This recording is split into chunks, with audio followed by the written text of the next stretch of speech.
Hello everyone, कैसे हो आप सब लोग। उम्मीद करती हूँ आप सब लोग ठीक ठाक होंगे और मैं बिल्कुल ठीक हूँ। और सबसे पहले आपको बोलूँगी मैं गुड मॉर्निंग, क्योंकि ये सुबह सुबह अर्ली मॉर्निंग का टाइम था, सुबह 4 बजे। और 4 बजे उठ के मैं अपने लिए सरगी बना रही हूँ, ठीक है। और उससे भी पहले आप सबको करवा चौथ की बहुत बहुत शुभकामनाएँ। वैसे जो मेरा वीडियो आज जाएगा और करवा चौथ एक दिन पहले की हो चुकी है, लेकिन मैं करवा चौथ ब्लॉग आप लोगों के सामने शेयर कर रही हूँ। तो हैप्पी करवा चौथ। मतलब कि जब जो पहले मैंने नहीं बोला था, अभी मैं आप लोगों को बोल देती हूँ। सभी औरतों को, सभी लोगों को हैप्पी करवा चौथ। और जहाँ पर मेरी सरगी बन रही है, हमारे जहाँ क्या होता है कि सबसे पहले हम बनाते हैं, जिस तरह से कई जगह होता है कि सारी औरतें इकट्ठी होकर एक जगह अपनी थाली एक दूसरे के साथ बंटाती है, ठीक है, एक्सचेंज करती है। लेकिन हम लोग एक दूसरे के घर पे जाकर अपनी थाली दे के आते हैं और दूसरी हमारे घर पे आके दे के जाती है, मतलब कि ऐसा होता है। और मैंने ये सारे काम करने के बाद जहाँ बैठ के अपनी सरगी खा रही हूँ। मैंने खाया था, एक रोटी खाई थी और थोड़े से चावल खाए थे दाल के साथ, बस। और इसके बाद मैंने 2 केले खाए थे और थोड़ी सी जो फेमियाँ शगुन के तौर पे खाते हैं, और थोड़ा सा नारियल चखा था।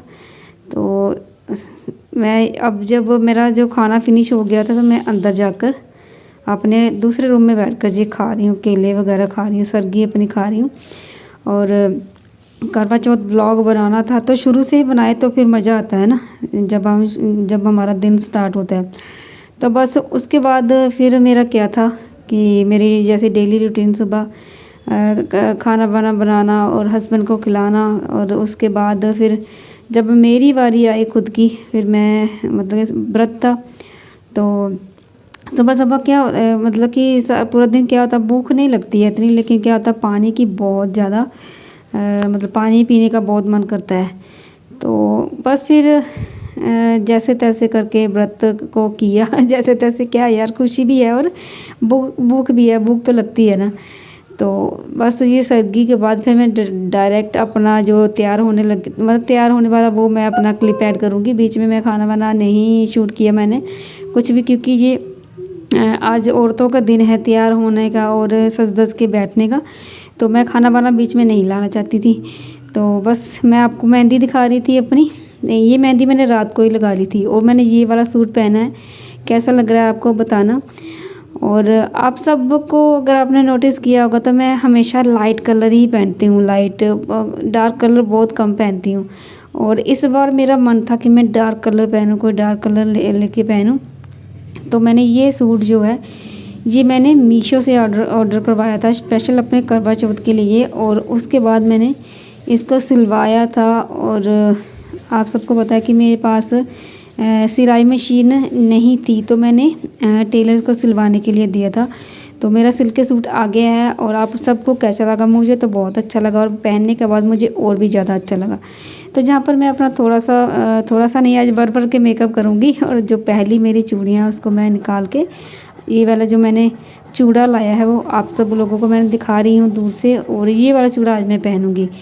और इस चूड़े की भी एक बहुत लंबी कहानी है। ये चूड़ा, मुझे चूड़ा पहनने का बहुत शौक़ है।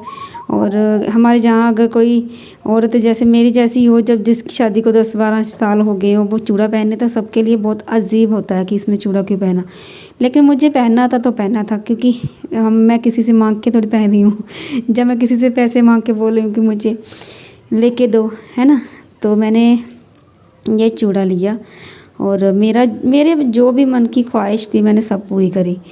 और ये मैंने चूड़ा लिया, मुझे बहुत अच्छा लगा। और एक बात और भी है, जब मेरी बेटी आप लोगों ने देखी होगी, इससे एक बड़ी बेटी भी मेरी थी, ठीक है, जो अब नहीं है, और वो अब नॉर्मल ही पैदा हुई थी उस टाइम।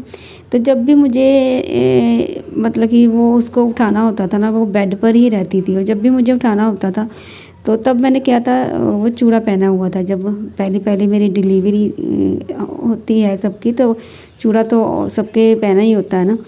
तो मैंने वो पहना था कि जब वो अब नॉर्मल थी, बेड पर से उठ नहीं सकती थी, 2 साल होने के बाद वो ख़त्म हो गई थी।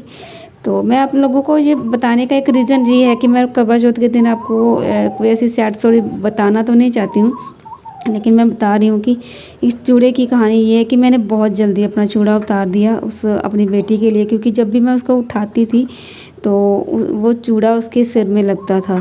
तो फिर मैंने जल्दी उतार दिया। इसके लिए मुझे डांट भी बहुत पड़ी अपनी सासू माँ से भी और पति से भी कि अब तूने उतार दिया तो क्या दोबारा पहन सकती है उसको। तो मैंने बोला कोई बात नहीं, जब मेरी बेटी को अगर वो लगता है, उसके सिर में लगता है, तो मेरा चूड़ा पहनने का क्या फ़ायदा है ना। तो वो मैंने अपना थोड़ा टाइम ही पहने मैंने 4-5 चूड़े पहने थे, लेकिन अब मुझे मेरे दिल में शौक़ रह गया था, एक मेरा मलाल रह गया था कि मुझे चूड़ा पहनना है। तो मैंने उसके बाद फिर जैसे तैसे टाइम निकलता गया और फिर मैंने पहना नहीं। बहुत लंबी कहानी है, बीच में आप सबको शॉर्ट में बताऊंगी। तो जहाँ पर मैंने ये बिंदी, मैंने पर्पल कलर की पहले बिंदी लगाई थी। मैं सोच रही थी कि यही लगाऊंगी, इसके साथ डार्क नहीं लगाऊंगी, लेकिन जब बाद में मुझे सूट नहीं करी, फिर मैंने ये निकाल दी और फिर मैं दूसरी लगाई इसके मैचिंग की। पहले वो मुझे मिल नहीं रही थी, जब मिली तो फिर मैंने वो वाली लगा ली। तो बीच में बहुत सारी टेंशनें आई मेरा एक और बेटा भी हुआ, वो भी ख़त्म हो गया। तो कभी ऐसा शौक़ करने का लगाने का टाइम ही नहीं लगा है ना। फिर उसके बाद मेरी बेटी हुई, बहुत खुशियाँ हुई, बहुत अच्छा लगा, बहुत उसको संभालने सजने में लगी रही मैं, संभालने में। और उसके बाद फिर मेरा बेटा हुआ। जब उसके 3 साल बाद, मेरी बेटी के 3 साल होने के बाद मेरा बेटा हुआ, और उसके बाद मुझे फिर मेकअप नहीं करना था, बिल्कुल भी मेकअप नहीं करना था। जैसे कुछ भी नहीं लगाना था, डार्क कलर का सूट भी नहीं लगाना था, नया कलर का सूट भी नहीं लगाना था। मैंने 3 साल कुछ नहीं लगाया। और अभी जब उसका मुंडन वगैरह हो गया, हमारे यहाँ ऐसा होता है कि मुंडन के बाद ही औरत जो माँ होती है वो अपना मेकअप वगैरह कर सकती है। तो फिर अब जब उसका मुंडन वगैरह हो गया है, उसके बाद फिर मैंने इस बार जो मेरा करवा चौथ आया है, तो मैंने बहुत अच्छे से सेलिब्रेट करने की कोशिश करी कि मैं अच्छे से सेलिब्रेट करूँगी। और मुझे अच्छा भी लग रहा है कि मैं मेकअप कर पा रही हूँ और मैं डार्क पिंक कलर का सूट पहन पा रही हूँ। तो बस यही सब था मेरी कहानी। और जब मेरा जो ये वाला ब्लॉग है ना, ये मेरे सेकंड चैनल पर जाएगा, जिसका नाम है रजनी ब्लॉग एंड स्टिचिंग, ठीक है। और अभी तो मैंने आपको पहले भी बताया, मैंने पहले वाले चैनल पर बता दिया मैंने आपको कि मैंने अपनी सिलाई मशीन ले ली है और इसके ऊपर मैं स्टिचिंग करके आपको दिखाऊंगी, अपने सूट सिलूँगी जो भी है, अच्छे अच्छे बड़े बड़े डिज़ाइन डालकर। तो वो मैं सब आप लोगों के साथ शेयर करूंगी। और जहाँ पर मैंने पहले लिक्विड सिंदूर डाला, उसके बाद मुझे लगा क्या, मुझे पहले ही था मेरे मन में कि मुझे सूखा सिंदूर भी इस दिन लगाना है। तो उसके बाद मैंने पीछे थोड़ा सा सूखा सिंदूर डाल दिया, जो कि मेरे मन में था कि मुझे सूखा सिंदूर डालना है। और उसके बाद फिर मैंने अपना वो गहने वगैरह पहन लिए, अपना जो भी मेरे पास था, नाक की नथ और मंगलसूत्र और नेकलेस, जो भी मेरे पास मेरा गोल्ड था मैंने पहन लिया। और ये सब कुछ ना पहले मेरे पास नहीं था, ठीक है। ये नाक की नथ है ना, मैं जब भी करवा चौथ आता ना, मुझे बहुत अधूरा अधूरा लगता था कि मेरे पास गोल्ड नहीं है। मंगलसूत्र था और मंगलसूत्र के साथ में जो झुमके वगैरह थे वही थे, और नाक की नथ नहीं थी। और हर बार मुझे ऐसा लगता था कि मैं भी नाक की नथ पहनकर करवा चौथ पर सेलिब्रेट करूं, रील्स वगैरह बनाऊं, और बहुत मन करता था, लेकिन मेरे पास था नहीं। और भगवान का शुक्र है कि इस बार मैंने बनवा लिया और मेरे जो मन के चाव थे मैंने पूरा किया अपना। और अब मेरे पास मांग टीका नहीं है, तो मैं सोच रही हूँ कि मैं उसे भी कभी ना कभी बनवा ही लूँगी। आप सब लोगों की दुआ रही, आप सब लोगों का सपोर्ट रहा, तो मैं उसका भी बना लूँगी। तो देखिए फिर आगे मेरा पूरा लुक कि मैं कैसी लग रही हूँ। ये है मेरा फुल लुक। और देखिए नाक की नथ के लिए मेरे पास कोई पिन नहीं थी और सीधे नहीं टिक रही थी ये, तो मैं बार बार इसको पकड़ रही हूँ। फिर भी आप लोग एडजस्ट कर लेना, क्योंकि मैंने आप लोगों के लिए ये लगा कर बताई है, पहन कर बताई है। और मेरा जो मन का चाव था वो भी मैंने पूरा कर लिया। और मुझे ना सच में बहुत अच्छा लग रहा था कि मेरे पास ये सारी चीज़ें हैं और मैं पहन पा रही हूँ।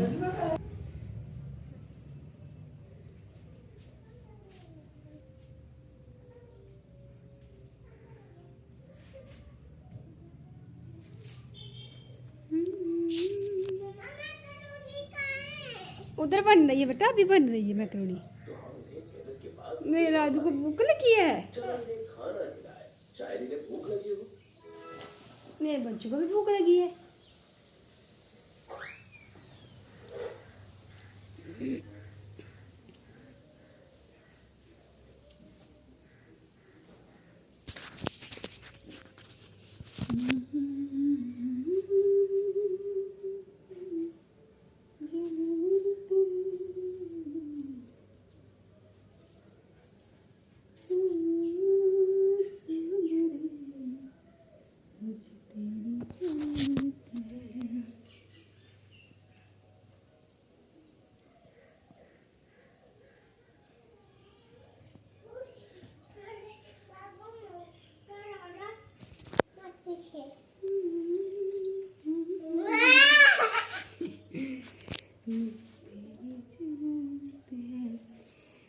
तो दोस्तों जी है मेरा फाइनल लुक, और जो मेरी जो नाक की नथ है जो टिक नहीं रही है एक जगह, तो आप लोग देख लीजिए।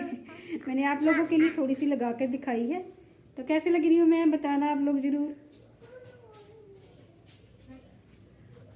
देखिए क्या हुआ मेरे लाडू को, मेरे गुग्गू को चल भी नहीं पा रहा।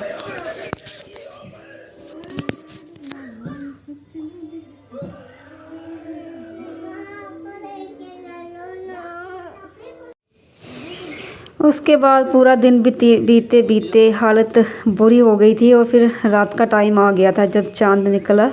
और ये मेरे हस्बैंड हैं जिन्होंने मेरे बेटे को उठाया हुआ है, हमारे बेटे को, और मैं चांद को अर्घ देकर अपने पति से जो भी होता है पानी वगैरह पीऊँगी।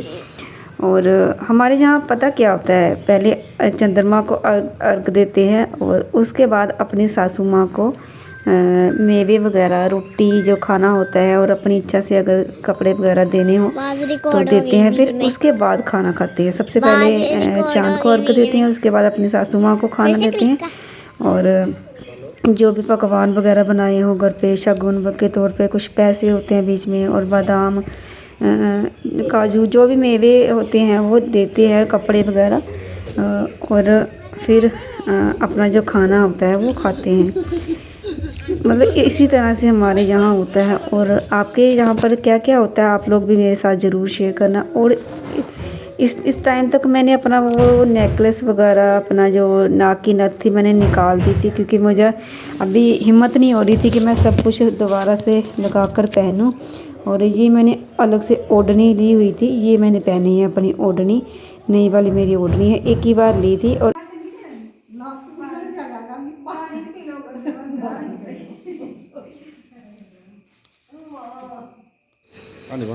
और सारा कुछ करने के बाद फिर मैं आ गई हूँ अपनी सासू माँ को ये देने के लिए। हमारे डोगरों में, जम्मू में इसको बोलते हैं बिया देते हैं, मतलब कि अर्घ देकर पहले पति के पाँव छुओ, उसके बाद सासू माँ को बिया दो और उनके पाँव छुओ। और ये मेरा लुक है, आप लोग देख लीजिए। तो मेरा वीडियो कैसा लगा ज़रूर बताना मुझे।